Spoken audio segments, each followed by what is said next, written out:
اعوذ باللہ من الشیطان الرجیم بسم اللہ الرحمن الرحیم الحمد للہ رب العالمین والصلاة والسلام علی اہل بیتہ الطیبین الطاہرین المعصومین اما بعد فقد قال امام علی علیہ السلام کمال توحیدہ الاخلاص لہ وکمال الاخلاص لہ نفی الصفات عنہ لشہادت کل صفت انہا غیر الموصوف وشہادت کل موصوف انہ غیر الصفہ۔ آج ایام فاطمی کی مناسبت سے میں نے یہ سمجھا کہ یہ شاید بہتر ہوگا کہ ہم جہاں تک ہمارے لیے ممکن ہو، جب کوئی مناسبت ہو، جب کوئی ولادت ہو، جب کوئی شہادت ہو، تو ہم اسی امام کے اوپر یا اسی شخصیت کے حوالے سے ہم تھوڑی سی بات کریں اور اس کی سیرت کو اور اس کی زندگی کو اور جن اصولوں کو انہوں نے اپنی زندگی میں متعارف کروایا ہے ان سے ہم جو ہے وہ روشناس ہوں۔ البتہ اس میں آپ حضرات کا مشورہ جو ہے وہ میرے لیے زیادہ اہم ہوگا، لیکن میری انڈرسٹینڈنگ یہ ہے کہ جو اہم ایام ہیں یا دن ہیں ولادت اور شہادت کی مناسبت سے ہمیں تھوڑا بہت ان مناسبتوں کے اعتبار سے بھی بات کرنی ہوگی۔ تو چونکہ ایام فاطمی ہیں اور تمام سینٹرز میں آج مجالس بھی ہیں، لہٰذا میں بھی چاہتا ہوں کہ ہم آج کسی ایسے ہی موضوع پر بات کریں جس کا تعلق حضرت فاطمہ زہرا سلام اللہ علیہا کی زندگی سے ہے۔ سب سے پہلے آپ نے ٹاپک دیکھا کہ خطبہ فدق کے مختلف پہلو ہیں اور مختلف آسپیکٹس ہیں، اور میری آلریڈی بڑی ڈیٹیل اسپیچز خطبہ فدق کے اوپر جو ہے وہ یوٹیوب کے اوپر موجود ہیں، لیکن خطبہ فدق کے دو بڑے بنیادی پہلو ہیں جس کو بہت زیادہ سمجھنے کی ضرورت ہے۔ ایک جو ہے وہ اس کا علمی پہلو ہے، اس کا ایکیڈیمک رخ ہے، جبکہ دوسرا جو ہے وہ اس کا سیاسی پہلو ہے اور سیاسی رخ ہے۔ ایک کا تعلق سرمن اور خطبے سے ہے اور دوسرے کا تعلق خطابت اور ایڈریس سے ہے۔ ان دونوں کو آپس میں جو ہے اس کو جدا کرنے اور ڈسٹنگوش کرنے کی بہت زیادہ ضرورت ہے۔ لہٰذا اس خطبے کو اگر ہم دیکھتے ہیں تو شاید 70 یا 80% اس کے اندر جو ہیں جو میٹیریل موجود ہے، جو معارف موجود ہیں، ان کا تعلق علمی آسپیکٹ سے ہے، اس کا تعلق ایکیڈیمک آسپیکٹ سے ہے، اس کا تعلق سیاسی پہلوؤں سے نہیں ہے۔ لیکن جو چیز ہمارے تجربے میں آتی ہے اور جو چیز ہماری کمیونٹی کی روٹین کا حصہ بن چکی ہے وہ یہ ہے کہ یہ خطبہ جو ہے ہم اس کو عام طور سے جو شاید حضرت فاطمہ زہرا سلام اللہ علیہا کا اصلاً ہدف نہیں تھا، اصلاً مقصد نہیں تھا، لیکن ہم نے اس خطبے کو دراصل پوری تاریخ میں ہم نے اس کو ہتھیار بنایا ہے اپنے مخالف نظریے کے افراد جو ہیں ان کو سپریس کرنے کے لیے، اور اس کے طور پر ہم نے اس خطبے کو استعمال کیا ہے۔ لیکن حضرت فاطمہ کا یہ مقصد ہرگز نہیں تھا اس خطبے سے، جو مقصد جو ہے وہ ہم نے سمجھ لیا ہے۔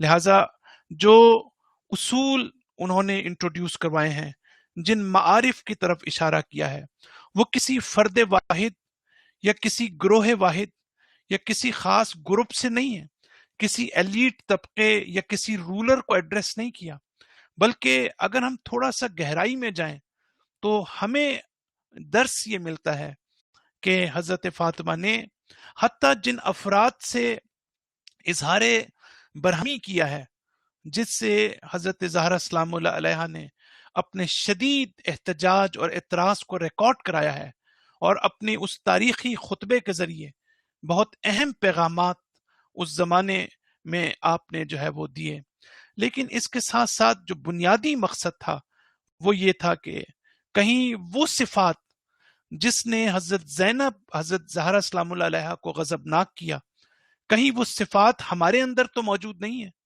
ہو سکتا ہے اس شکل میں موجود نہ ہو جو اس شکل میں لوگوں میں اس وقت موجود تھی، لیکن کہیں کسی اور شکل میں وہ صفات ہمارے اندر موجود تو نہیں ہے۔ یہ ہے وہ بڑا بنیادی سوال کہ جس پر غور کرنے اور جس پر زیادہ سے زیادہ بات کرنے کی جو ہے وہ ضرورت ہے۔ تو میں یہ چاہوں گا کہ آج کا ہمارا لیکچر جو ہے وہ ایک چھوٹا سا نمونہ ہے اس علمی انداز میں اس خطبے کو دیکھنے کا کہ جو تھرو آؤٹ دی ہسٹری جس کو ہم نے شاید میری نظر میں اگنور کیا ہے اور اس کو نگلیکٹ کیا ہے. حضرت زہرا کے اس خطبے میں جتنی عالمانہ گفتگو کی گئی ہے، لیکن افسوس کے ساتھ یہ کہنا پڑتا ہے کہ وہ نکات ہمارے سامنے کم سامنے ہمارے لائے جاتے ہیں. لہذا اس مختصر سے وقت میں بات کروں گا کنسپٹ آف توحید ان دا سرمن آف فدق، اور یہ ایک چھوٹا سا نمونہ ہے. اس خطبے میں اتنے خوبصورت مسائل اور ایشوز کی طرف اشارہ کیا گیا ہے جو ہر فرد بشر کے لیے نمونہ عمل قرار پا سکتے ہیں اور ایک میسج اور پیغام بن سکتے ہیں. صرف ہم آج بات کر رہے ہیں صرف توحید کی. توحید کے بارے میں جب آغاز کرتی ہیں جناب سیدہ اپنے اس خطبے میں، تو میں نے، اگر آپ سامنے اسکرین کو دیکھیں تو اس اسکرین میں نے بہت اچھے طریقے سے ان 5 نکات کو میں نے آپ کے خطبے سے جو اقتباس ہیں، جو 5 لائنیں ہیں، ان کو میں نے یہاں پر لکھا ہے کہ جن کی طرف انشاءاللہ جن پر مجھے بات کرنی ہے. سب سے پہلے آپ کے خطبے کا آغاز ہی اس طرح ہوتا ہے، وَأَشْهَدُ أَن لَا إِلَٰهَ إِلَّا اللَّهُ وَحْدَهُ لَا شَرِيكَ لَهُ. توحید سے آپ اپنے خطبے کا آغاز کرتی ہیں. کلمۃ جعل الاخلاص تعویلها وزمن القلوب موصولها وانار فی التفکر معقولها الممتنع عن الابصار رؤیته ومن الالسن صفته ومن الاوہام کیفیته. یہ مختصراً تمام جو کچھ آپ نے توحید کے بارے میں کہا ہے وہ ان چند سطور کے اندر ہم یہ دیکھ سکتے ہیں. تو توحید کا مسئلہ بہت زیادہ اہم ہے، اور میں سمجھتا ہوں کہ اس کو اگنور کر کے ہم اگر یہ سمجھتے ہیں کہ ہم ایمان کی کسی منزل پر پہنچ سکتے ہیں تو وہ ہماری خام خیالی سے زیادہ کچھ نہیں ہوگا. اور یہی وجہ ہے کہ آپ غور کریں قرآن کے اوپر کہ جتنے انبیاء آج تک آئے انہوں نے لوگوں کو توحید کی طرف دعوت دی ہے، اللہ تعالیٰ کے وجود کی طرف دعوت نہیں دی. یہ نہیں کہا کہ تم اللہ تعالیٰ کے وجود کو تسلیم کرو، یہ نہیں کہا کہ تم اللہ تعالیٰ کے وجود کو ثابت کرو، بلکہ انہوں نے کہا کہ وننس آف گاڈ، یعنی ایک اگلا مرحلہ ہے. پہلا مرحلہ اللہ تعالیٰ کا وجود آیا میرے نزدیک ثابت ہے یا نہیں. دوسرا مرحلہ یہ ہے کہ میں وننس آف گاڈ جو ہے اس کو میں اہمیت دوں. جو اصل جنگ تھی اسلام کی اور بت پرستوں کے درمیان وہ خود اللہ تعالیٰ کے وجود پر نہیں تھی. اللہ تعالیٰ کے وجود سے کسی کو انکار نہیں تھا. قرآن بار بار ان سے کہتا ہے لَإِن سَأَلْتَهُمْ، اگر تم ان سے سوال کرو کہ اس کائنات کو کس نے خلق کیا، زمین اور آسمانوں کو کس نے خلق کیا، تو وہ کہیں گے لَيَقُولُنَّ اللہ، وہ کہیں گے کہ اللہ نے خلق کیا. اگر ان سے پوچھو کہ اس کائنات میں یہ جو بارش ہوتی ہے، یہ جو پانی برسایا جاتا ہے، یہ جو زمین سے کھیتی اگتی ہے، یہ کون یہ سارے کام کرتا ہے، تو وہ فوراً کہیں گے اللہ. تو اللہ کے اوپر اختلاف نہیں تھا، اختلاف تھا توحید کے اوپر، اختلاف تھا اللہ کی وحدانیت کے اوپر. تو توحید کا مسئلہ بڑا امپورٹنٹ ہے، اور جناب زہرا نے اسی بڑے امپورٹنٹ ایشو کو جو ہے وہاں پر ٹیک اپ کیا ہے کہ توحید کو اگر ہم اگنور کر دیں گے تو باقی چیزیں جو ہے ہمارے لیے وہ اس کو سمجھنا جو ہے وہ ناممکن ہو جائے گا. تو سب سے پہلے آپ کیا بات کرتی ہیں؟ آپ کہتی ہیں اس اشہد ان لا الہ الا اللہ وحدہ لا شریک کے بعد آپ فرماتی ہیں کہ کلمۃ جعل الاخلاص تعویلھا. اب آپ میرے ساتھ ساتھ رہیے گا، انشاءاللہ میں ایک ایک جملے کی چھوٹی چھوٹی تفسیر آپ کے سامنے پیش کرنا چاہتا ہوں. اب اس پورے جملے کو آپ کہتی ہیں کلمہ. یہ کلمہ جو ہے، کلمہ لا الہ الا اللہ ہم اپنی زبان میں بولتے ہیں. آپ یہ فرماتی ہیں کہ یہ کلمے کا ایک ظاہر ہے اور ایک باطن ہے. یہ جو ہمارے ہاں مشہور ہو گیا ہے کہ ہم نے زبان سے اگر کلمہ ادا کر دیا تو ہم بہترین مسلمان بھی ہو جائیں گے اور بہترین مومن بھی ہو جائیں گے. لیکن جناب زہرا نے اس خطبے میں بڑی خوبصورتی کے ساتھ اس اہم نقطے کی طرف اشارہ کیا ہے کہ دیکھو، ایک ظاہر ہے اور ایک باطن ہے. ایک وہ چیز ہے جو ہمیں ظاہر میں نظر آتی ہے، اور ایک وہ چیز ہے جو حقیقت میں ہے. آپ یہ فرماتی ہیں کہ کلمہ تو یہ وہ کلمہ ہے کہ جعل الاخلاص تعویلہا، جس کو اللہ تعالیٰ نے، یعنی یہ توحید ہے، کلمہ توحید، لا الہ الا اللہ کا اقرار. یہ تعویل کا کیا مطلب ہے؟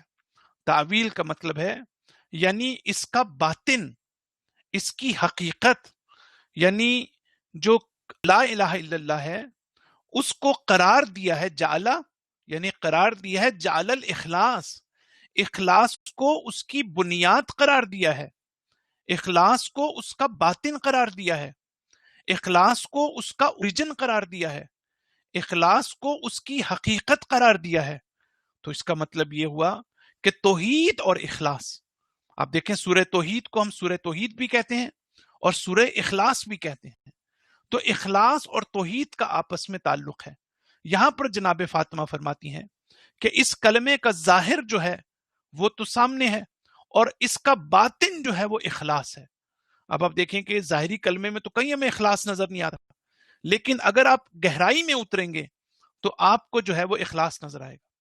پھر آپ یہ میسج یہ ہے کہ جیسے کسی پھلدار درخت کا اصل نتیجہ، اس کی اصل قدر و قیمت اور اس کی جو اصل اہمیت ہے وہ کس چیز میں ہے؟ وہ اس کے پھل میں ہوتی ہے.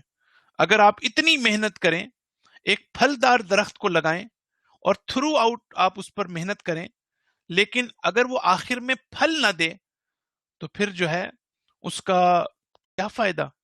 اسی طریقے سے توحید کو ایک درخت سے تشبیہ دی گئی ہے، اور اگر توحید کو ایک درخت سے تشبیہ دی گئی ہے تو اس کا جو نتیجہ ہے اور اس کا جو اصل آؤٹ پٹ ہے، آؤٹ کم جو ہے وہ اخلاص ہے. یعنی یہ دونوں طرف کا معاملہ ہے. یعنی اگر ہمارے عمل میں اخلاص نظر نہیں آتا تو اس کا مطلب ہے ہماری توحید میں پرابلم ہے، اور اگر ہماری توحید میں پرابلم ہے تو اس کا مطلب ہے ہمارے اندر اخلاص موجود نہیں ہے. لیکن یہ زیادہ بہتر ہے اس کو سمجھنا کہ اگر ہمارے عمل میں ہم دیکھتے ہیں، کیونکہ یہ بہت مشکل ہے، اللہ تعالیٰ کہتا ہے کہ اکثریت مومنین کی جو ہے وہ شرک کا شکار ہے. تو اکثریت کو اللہ تعالیٰ نے صاف کہہ دیا کہ یہ شرک میں مبتلا ہے.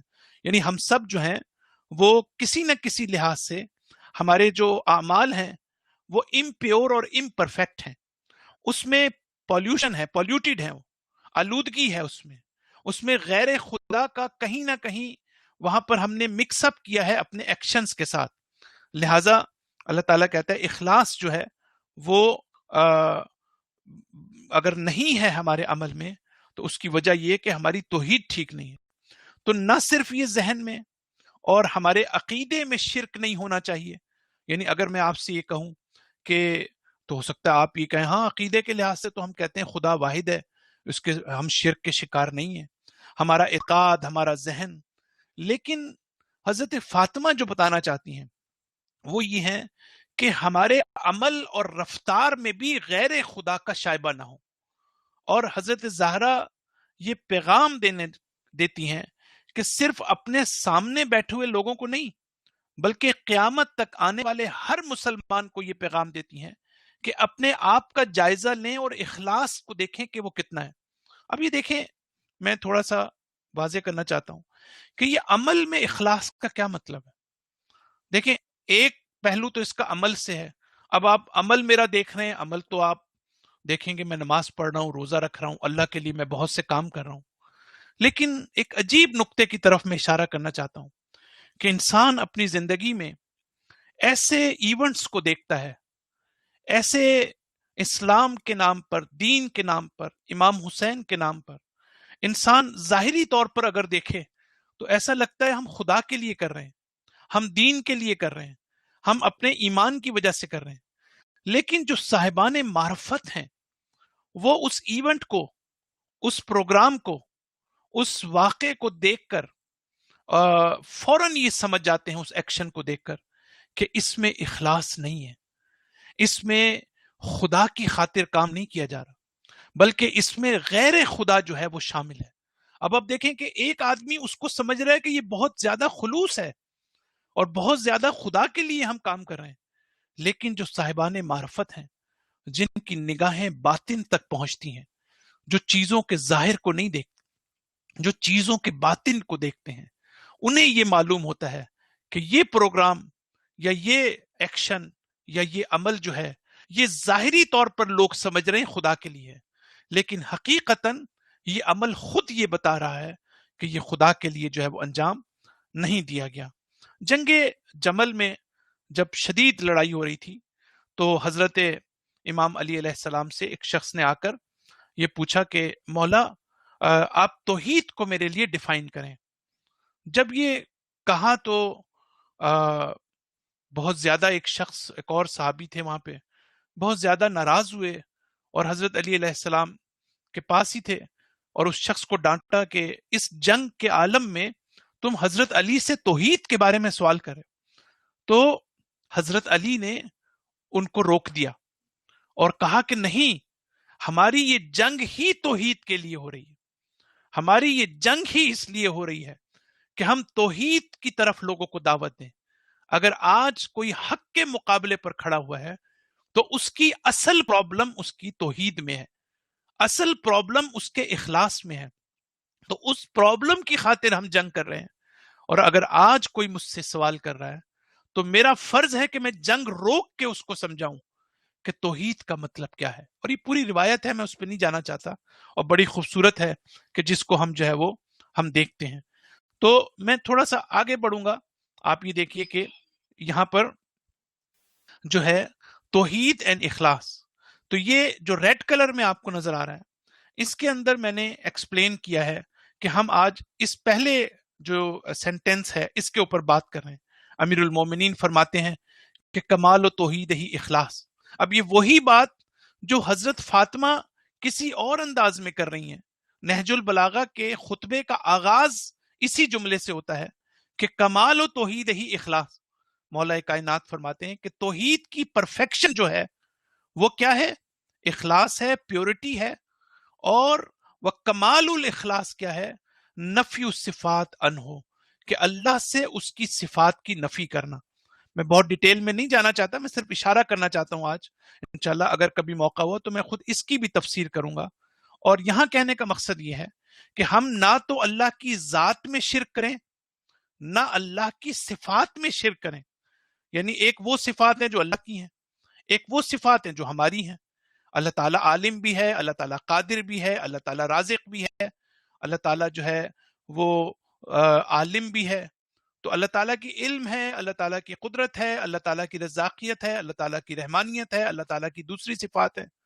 تو ہمارے اندر بھی یہ صفات ہیں، ہم بھی عالم ہیں، ہم بھی لوگوں کو رزق دیتے ہیں، ہم بھی ہمارے اندر بھی طاقت ہے۔ لیکن مثال میں آپ کے سامنے رکھوں اور اس کے بعد میں آگے بڑھوں گا، اور وہ یہ کہ جب ہم دیکھتے ہیں کہ مثلا دیوار کے اوپر سفید رنگ ہے، دیوار جو ہے وہ وائٹ کلر کی ہے، یا اگر آپ کی گاڑی وائٹ کلر کی ہے تو آپ فوراً یہ کہیں گے کہ گاڑی ایک الگ حقیقت ہے اور سفید رنگ ایک الگ حقیقت ہے۔ لہٰذا گاڑی اگر سفید نہ بھی ہو تو گاڑی تو ہے، ہو سکتا ہے وہ ریڈ کلر کی ہو سکتا ہے وہ بلیک کلر کی ہو، لہٰذا سفیدی ہو سکتا ہے ہو اور ہو سکتا ہے نہ ہو۔ تو سفیدی صفت ہے کس کی؟ اس دیوار کی یا اس گاڑی کی۔ اور اگر ہم اللہ کو اس طرح سمجھنے لگے کہ اللہ تعالیٰ، مثلا ہم فرض کریں، میں پہلے مثال دوں کہ ہم عالم ہیں، تو ہم عالم ہیں تو علم ایک الگ چیز ہے اور ہم الگ چیز ہیں۔ کبھی ہم جاہل ہوتے ہیں، کبھی ہم عالم ہوتے ہیں، کبھی ہمیں چیزیں سمجھ آتی ہیں، کبھی نہیں ہوتی، کبھی ہمارے اندر طاقت ہوتی ہے اور کبھی ہمارے اندر طاقت نہیں ہوتی، لیکن ہم اپنی جگہ موجود ہیں، طاقت اپنی جگہ موجود ہے۔ اگر یہی تصور ہم اللہ کے بارے میں کریں گے تو یہ شرک ہو جائے گا۔ اگر ہم یہ سمجھیں گے کہ اللہ کی ذات الگ ہے اور اس کی صفات الگ ہیں، اللہ کی ذات میں کبھی قدرت ہے کبھی نہیں ہے، تو یہاں پر آ کر ہم شرک کا شکار ہوں گے۔ اور یہ بڑی امپورٹنٹ چیز ہے، میرے پاس اس وقت ٹائم نہیں ہے میں اس کو ایکسپلین کروں کہ یہ ہماری زندگی پر کتنا اثر انداز ہوتا ہے اس قسم کی اپروچ، جب تک ہماری کنسیپٹ ہماری کلیئر نہ ہو۔ تو یہاں یہ امام علی علیہ السلام جو بات کہتے ہیں، حضرت زہرا السلام اللہ علیہ اپنے اس خطبے میں بالکل اسی بات کی طرف جو ہے وہ اشارہ کرتی ہیں۔ اس کے بعد پھر جو ہے وہ آپ یہ بھی دیکھیں کہ میں نے اس نقطے کی طرف اشارہ کیا ہے، اور وہ کیا ہے؟ ایک تو توحید ہے، اس کا تعلق ذات سے ہے کہ اللہ تعالیٰ کی ذات میں کوئی شریک نہیں ہے۔ ایک وہ توحید ہے جس کا تعلق صفات سے ہے یعنی اللہ تعالیٰ کی صفات میں کوئی شریک نہیں ہے، صفات الگ سے ایگزسٹ نہیں کر رہی، جس طرح ہمارے ہاں ہماری ذات میں صفات ہماری الگ ہیں اور ہم الگ ہیں، اللہ تعالیٰ الگ نہیں ہے، اللہ تعالیٰ کی صفات اس کی ذات سے الگ نہیں ہے، اور اگر ہم یہ سوچیں گے تو یہ شرک ہوگا۔ اور تیسرا جو ہے وہ ہم افعال اور ایکشنز آف گاڈ میں ہم شرک کیسے کرتے ہیں، اس کی طرف بھی میں اشارہ کر دوں۔ وہاں پر شرک کا مطلب یہ ہے کہ ہم کسی بھی فعل کو اور کسی بھی عمل کو اس میں ہم اللہ کو مسبب الاسباب نہ سمجھیں، اس میں ہم اللہ کو علت العلل یعنی مین کاز ہم اللہ کو نہ سمجھیں، بلکہ اللہ تعالیٰ یہ کہتا ہے کہ میں تمام خیرات کا سرچشمہ ہوں، اگر کوئی نیکی دنیا میں ہے تو اس کا سرچشمہ میں ہوں، اگر کوئی کام انجام دیتے ہیں تو اس کو میری اجازت کے بغیر کچھ کام نہیں ہو سکتا یہاں۔ تو اگر کسی شخص میں یہ اپروچ نہیں ہے، دیکھیں عمل میں ہم سب کے سب شرک کرتے ہیں، اس لیے کہ عمل میں ہم سب کے سب غیر خدا پر توکل کرتے ہیں، غیر خدا کے اوپر جو ہے ہم انحصار کرتے ہیں، ہم اپنے دوستوں پر، اپنی مدد کرنے والوں پر۔ یہ برا نہیں ہے، یہ غلط نہیں ہے، لیکن اگر ہم یہ سمجھیں کہ سارا کچھ انہی کے پاس ہے اور اس کے پیچھے اصل طاقت کو فراموش کر دیں، ہم میڈیکل سٹور پہ جاتے ہیں دوا لینے کے لیے، اگر ہم یہ سمجھیں یہ دوا اثر انداز ہوگی اور اس کے پیچھے اللہ کی قدرت اور اللہ کی شفا اور اللہ تعالیٰ کی مصلحت کو سامنے نہ رکھیں، تو پھر اس کا مطلب ہے کہ ہم شرک کا شکار ہو گئے۔ تو ایک پریکٹیکل آسپیکٹ جو شرک کا ہے، توحید کا ہے، اس کی طرف ہم نے اس وقت بھی اشارہ کیا تھا جب ہم ایاک نعبد و ایاک نستعین کی تفسیر کر رہے تھے، وہاں میں نے بہت ڈیٹیل میں اس بات کی طرف اشارہ کیا کہ ایک توحید تھیوریٹیکل ہے اور ایک توحید پریکٹیکل ہے۔ ہماری پرابلم پریکٹیکل توحید میں ہے، ہمارے لیے پریکٹیکلی جو ہے وہ توحید پر ایمان لانا بہت مشکل ہے۔ جو چیز ہم سے کہی گئی ہے وہ یہ ہے کہ اپنی ذات میں اس توحید کو نافذ کریں۔ وہ یہ کیا مطلب؟ یعنی اس وحدانیت کو اپنی فکر سے نکال کر اپنے قلب میں اور روح میں اتارنے کی کوشش کریں، اس لیے کہ ہمارے اندر مختلف قوتیں موجود ہیں، ہمارے اندر قوت فکر ہے، قوت عقل ہے، ہمارے اندر احساس ہے، ہمارے اندر ایموشنز ہیں، ہمارے اندر جذبات ہیں، ہمارے اندر ارادہ ہے۔ ان ساروں کے درمیان اگر وحدانیت نہ ہو، اگر وحدت نہ ہو، اگر ہارمنی نہ ہو، اگر ہم آہنگی نہ ہو، تو اس کا مطلب ہے کہ توحید ہماری ذات میں موجود نہیں ہے۔ پھر ہماری ذات سے بعد باہر جو پرابلمز آتی ہیں، جو مشکلات آتی ہیں، جو برائیاں آتی ہیں، جو گناہ کا ہم انجام دیتے ہیں، اس کی وجہ کیا ہے؟ ہماری فکر میں، ہمارے فیلنگ میں، ہماری سوچ میں، ہمارے ایموشنز میں جو ہے وہ آپس میں اس کا اتفاق اور ہم آہنگی جو ہے اس کے اندر جو ہے وہ نہیں پائی جاتی۔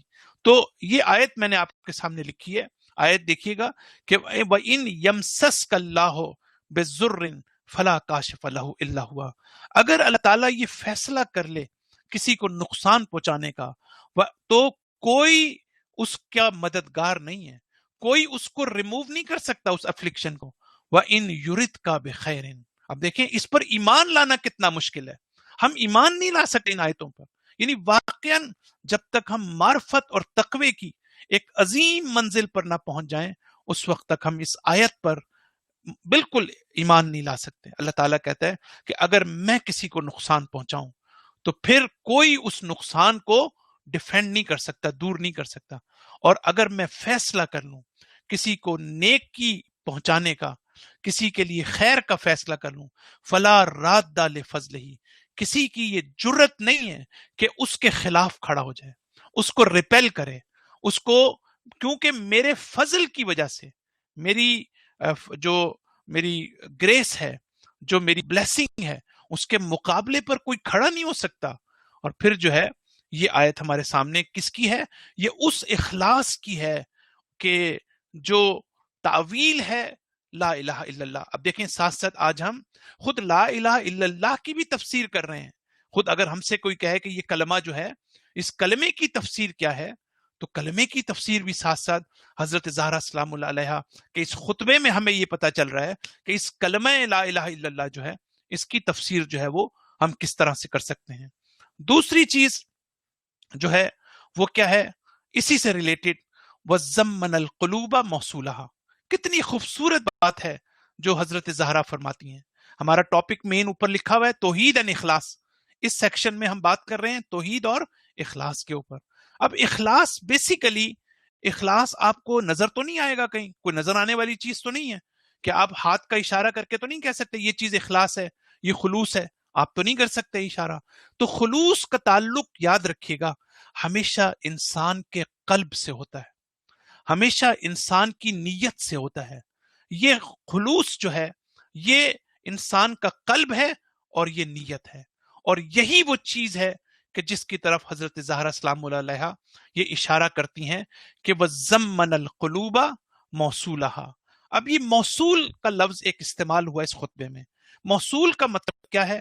موصول کا مطلب ہے وہ چیز کہ جو انسان کو رسیب ہوتی ہے، وہ چیز کہ جو انسان کو دریافت کرتا ہے. جس کو ہمارے پاس دو لفظ ہیں، حضرت زہرا دو لفظ استعمال کر رہی ہیں. اگلے جملے میں انشاءاللہ آپ دیکھیں گے کہ ایک جگہ حضرت زہرا موصول کا لفظ استعمال کر رہی ہیں اور ایک جگہ معقول کا لفظ استعمال کر رہی ہیں. کیا مطلب اس کا؟ اس کا مطلب یہ ہے کہ جب حضرت زہرا کہتی ہیں زمن القلوبہ، یعنی میں نے پلیس کیا ہے اس کو موصولہا. موصول کا کیا مطلب؟ موصول کا مطلب پہنچنا، وصول ہونا. پہنچنا کیا مطلب؟ یعنی توحید کا. اس توحید کو میں نے لوگوں کے قلوب میں رکھا ہے. لوگ اپنے قلب میں اس حقیقت توحید کو دریافت کرتے ہیں. اس کا تعلق غور و فکر سے نہیں ہے، اس کا تعلق شہود سے ہے. اس کا تعلق جو ہے وہ آنکھ اور کان اور ناک اور حواس ظاہری کے وسیلے سے چیزوں کو سمجھنا نہیں ہے، یا غور و فکر کے ذریعے سے. دیکھیں ہم بہت سی چیزوں کو جو سمجھتے ہیں اس کے ذریعے سے یا تو ہم آنکھ کے ذریعے سے یا کان کے ذریعے سے یا اپنی فکر کو استعمال کرتے ہیں. لیکن حضرت زہرا فرماتی ہیں کہ علم کی ایک منزل وہ ہے کہ نہ جہاں پر آپ کی آنکھ کام کرتی ہے، نہ جہاں پر آپ کے کان کام کرتے ہیں، نہ جہاں پر آپ کے حواس ظاہری کام کرتے ہیں، نہ آپ کی فکر کام کرتی ہے، نہ آپ کی عقل کام کرتی ہے، نہ آپ کا وہم و گمان کام کرتا ہے، وہاں صرف اور صرف آپ کا قلب کام کرتا ہے، آپ کا دل کام کرتا ہے. آپ کا قلب اس کو دریافت کرتا ہے، اس کا تعلق ظاہری دنیا سے نہیں ہے. تو اللہ تعالیٰ کے توحید کا جو مسئلہ ہے، حضرت فاطمہ فرماتی ہیں کہ ہم نے اس توحید کو اللہ تعالیٰ نے ہمارے دلوں میں رکھا ہے. اب میں نے قرآن کی ایک آیت آپ کے سامنے لکھی ہے، اس آیت کو میں ترجمہ کر دوں کہ ما کذب الفؤاد ما رأى. اب دیکھیں رسول اللہ کے بارے میں ہے، کتنی چھوٹی سی آیت ہے اور کتنا بڑا پیغام ہے. اور وہ یہ ہے کہ جب رسول نے کسی چیز کو دیکھا تو ان کے قلب نے اس کی تکذیب نہیں کی، اس کو ڈینائی نہیں کیا. یا اگر خود قلب نے کسی چیز کو دیکھا تو قلب نے پھر اس کو ڈینائی نہیں کیا. اس آیت میں واضح طور پر ہمیں یہ بتایا جا رہا ہے کہ جو سورس آف انفارمیشن ہے، جب ہم علم حاصل کرتے ہیں تو کبھی وہ عقل کے ذریعے سے، کبھی وہ فکر کے ذریعے سے، کبھی وہ حواس ظاہری کے ذریعے سے، اور کبھی ہم اپنے قلب کے ذریعے سے، اپنے دل کے ذریعے سے. انشاءاللہ وہ وقت آئے گا جب میں اس قلب کے اوپر بڑی تفصیل کے ساتھ بات کروں گا، مجھے یہاں رکنا نہیں ہے. تو یہاں میں نے دعائے عرفہ سے امام حسین علیہ السلام کا ایک جملہ نقل کیا ہے، اس کا میں ترجمہ آپ سنیے گا. دعائے عرفہ کتنی امپورٹنٹ ہے. آپ یہ فرماتے ہیں دعائے عرفہ میں اَیَّکُونُ لِغَیرِکَ مِنَ الظُّہُورِ، پروردگارا کیا اس کائنات میں تیرے علاوہ کوئی ظہور ہے؟ تیرے علاوہ کوئی چیز ظاہر بھی ہے؟ تیرے علاوہ کوئی چیز جلوہ افروز بھی ہے؟ تیرے علاوہ بھی کوئی چیز ہے جو جلوہ گر ہے؟ ما لیسا لکا حتی یکونو هو المظہر لکا. یا اللہ کے کوئی ایسی چیز بھی ہے کہ جو تجھے ظاہر کرنے والی ہو؟ یہ کیسے ممکن ہے؟ اب آپ یہ دیکھیں کہ امام حسین میں اور ہمارے اندر فرق کیا ہے. امام حسین کے اندر اور ہمارے اندر فرق یہ ہے کہ آپ صرف اور صرف اللہ کے ظہور کو اس کائنات میں دیکھتے ہیں، اور ہم سوائے اللہ کے ہر چیز کو اس کائنات میں دیکھتے ہیں. ہمارے سامنے دنیا کی ہر چیز ہمیں نظر آتی ہے، جو چیز نظر نہیں آتی وہ اللہ کا وجود ہے اور اللہ کی مینیفیسٹیشن ہے اور اللہ کا ظہور ہے. یہ ہے وہ اشارہ. اور پھر آپ دیکھیں کہ میں نے حضرت علی علیہ السلام کی بڑی خوبصورت روایت آپ کے لیے نکالی ہے. ایک شخص ہے جو مولا کائنات کے پاس آتا ہے اور کہتا ہے کہ یا علی آپ عبادت کرتے ہیں؟ آپ کس کی عبادت کرتے ہیں؟ کسی ایسے کی عبادت کرتے ہیں جس کو آپ نے دیکھا نہیں ہے؟ کیا آپ نے اس کو کبھی دیکھا بھی ہے کہ جس کی آپ عبادت کرتے ہیں؟ فقال لہ امیر المومنین، علی ابن ابی طالب نے اس شخص کو جواب دیا، لم اکو بالذی اعبد من لم ارہ، میں ایسے کی عبادت نہیں کرتا کہ جس کو میں نے دیکھا نہ ہو، میں ایسے کی عبادت نہیں کرتا کہ جس کو میں نے دیکھا نہ ہو۔ فقال لہ کیف رأیتہ، اس شخص نے پوچھا آپ نے کیسے دیکھا؟ فقال لولا یا ویحک، کہتے ہیں کہ تیرا برا ہو، اس کی مذمت کی، پھر کہتے ہیں لم تراہ العیون بمشاہدت الابصار، اللہ کو ظاہری آنکھ سے دیکھا نہیں جا سکتا، لم تراہ ہرگز ممکن نہیں ہے، ولیکن راءتہ القلوب بحقائق الایمان۔ بہت توجہ کیجیے گا کہ مولا کائنات کتنے اہم نقطے کی طرف اشارہ کرتے ہیں، بلکہ اللہ کو قلوب دیکھتے ہیں، ہمارے دل ہیں جو اللہ کو دیکھنے کی صلاحیت رکھتے ہیں، بے حقائق الایمان، ایمان کے حقائق کے ذریعے سے۔ یہ جو ایمان ہمارے دلوں میں ہے، اس ایمان میں اگر حقیقت ہے، جو جعلی ایمان ہے اس کی بات نہیں کر رہے امام علی علیہ السلام، جو فیکٹیشیس ایمان ہے اس کی بات نہیں کر رہے ہیں، وہ ایمان کے جو ہم کلیم کرتے ہیں اس کی بات نہیں کر رہے، وہ ایمان کے جو حقیقی ایمان ہے، اس ایمان کے بارے میں حضرت امیر المومنین فرماتے ہیں اس ایمان کی وسیلے سے انسان کا قلب جو ہے وہ بصیرت کی آنکھ پیدا کرتا ہے اور اس کے ذریعے سے اپنے رب کو دیکھتا ہے، اور میں اپنے اس رب کی عبادت نہیں کرتا کہ جس کو میں نے دیکھا نہ ہو۔ تو اب آپ سوچئے کہ علی کا مقام کیا ہے اور ہم لوگ کس مقام پر کھڑے ہیں، اور ہمیں کیا فاصلہ جو ہے وہ طے کرنا ہے۔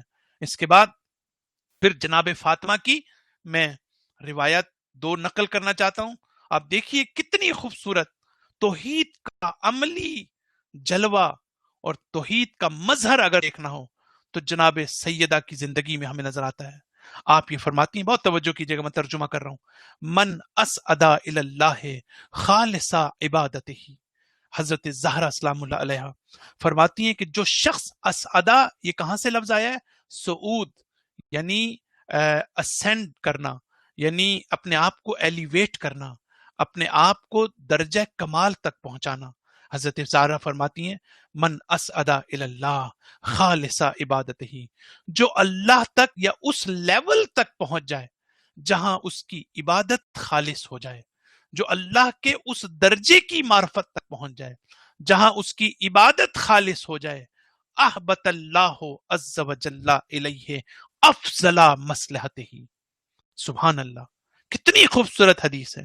فرماتی ہیں کہ اگر کوئی اس مقام تک پہنچ جائے جہاں اس کی عبادت خالص ہو، عبادت خالص کب ہوگی؟ آپ نے نوٹ کیا، میں نے عبادت میں شرک کی بات نہیں کی، میں نے اللہ کی ذات میں شرک نہ کریں اس کی بات کی، اللہ کی صفات میں شرک نہ کریں اس کی بات کی، اللہ کے افعال میں شرک نہ کریں اس کی بات کی، لیکن عبادت میں شرک کا کیا مطلب؟ غیر خدا کو اپنی عبادت میں شامل کرنا۔ یاد رکھیے گا، بڑی اہم نقطے کی طرف اشارہ کر رہا ہوں، جب تک انسان گزشتہ تینوں مرحلوں سے باہر نہ نکلے اس وقت تک انسان کی عبادت میں خلوص پیدا نہیں ہو سکتا۔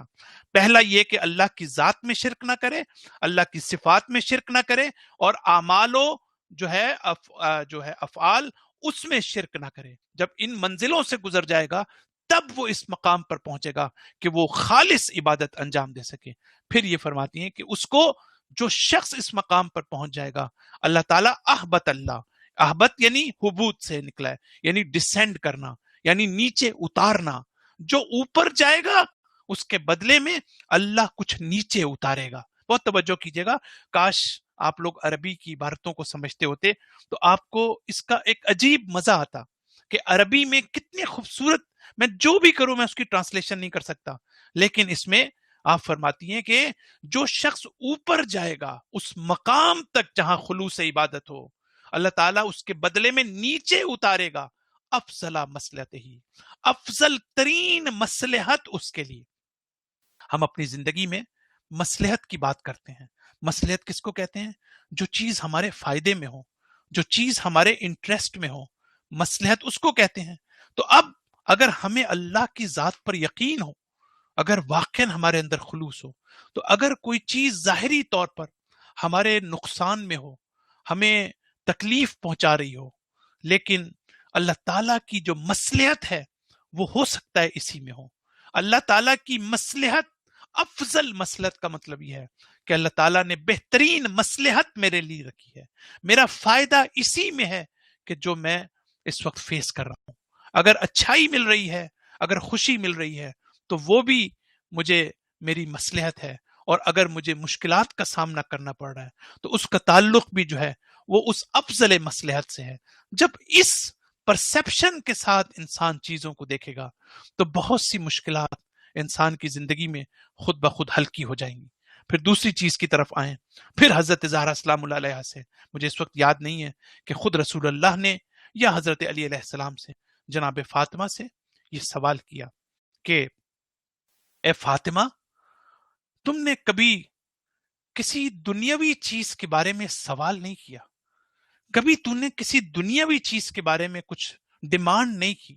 اب جواب سنیے حضرت فاطمہ کا، اس توحید کا لیول سنیے جو جناب سیدہ کا تھا. میں اسی لیے کہتا ہوں کہ ہمیں آنسو بہانے چاہیے. کس چیز کے اوپر؟ ہمیں صرف مظلومیت پہ آنسو نہیں بہانا چاہیے. اصل مظلومیت حضرت زہرا کی ہے کہ ہم نے حضرت زہرا کی تعلیمات کو فراموش کر دیا. وہ خطبہ کہ جس میں معارف کا دریا ہے، وہ خطبہ کہ جو نہج البلاغہ کا نچوڑ ہے، وہ خطبہ کہ جس میں قرآن کا مظہر نظر آتا ہے، اس کو ہم نے فراموش کر دیا ہے. یہ مظلومیت ہے، یہ آنسو بہانے کا مقام ہے ہم سب کے لیے.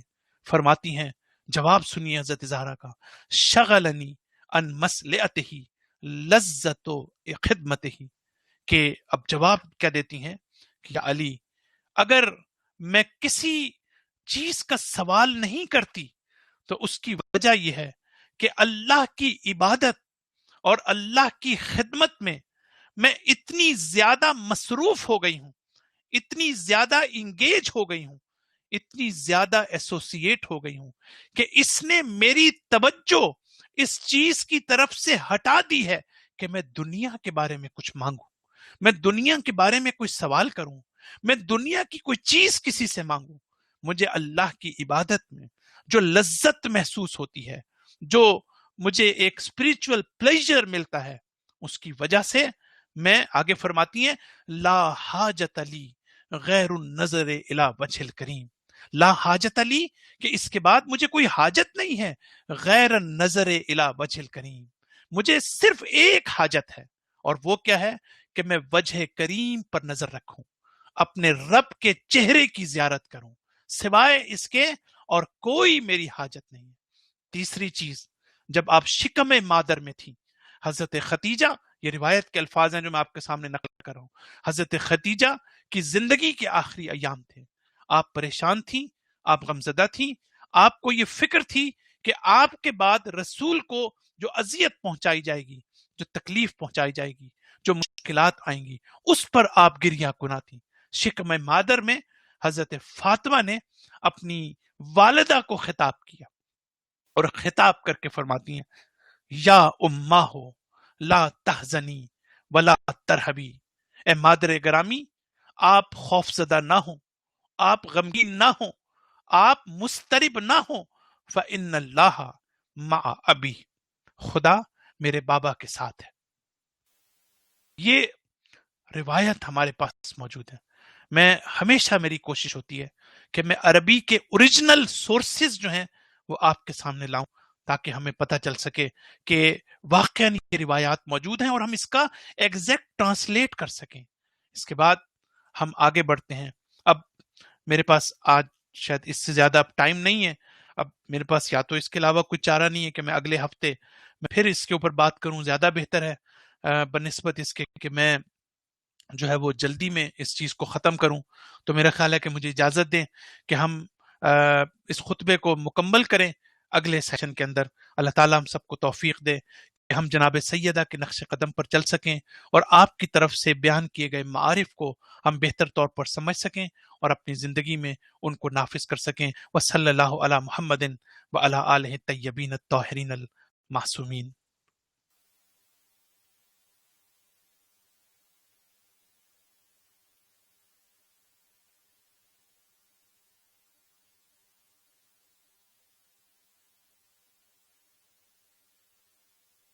All attendees are muted and may unmute themselves by pressing *6.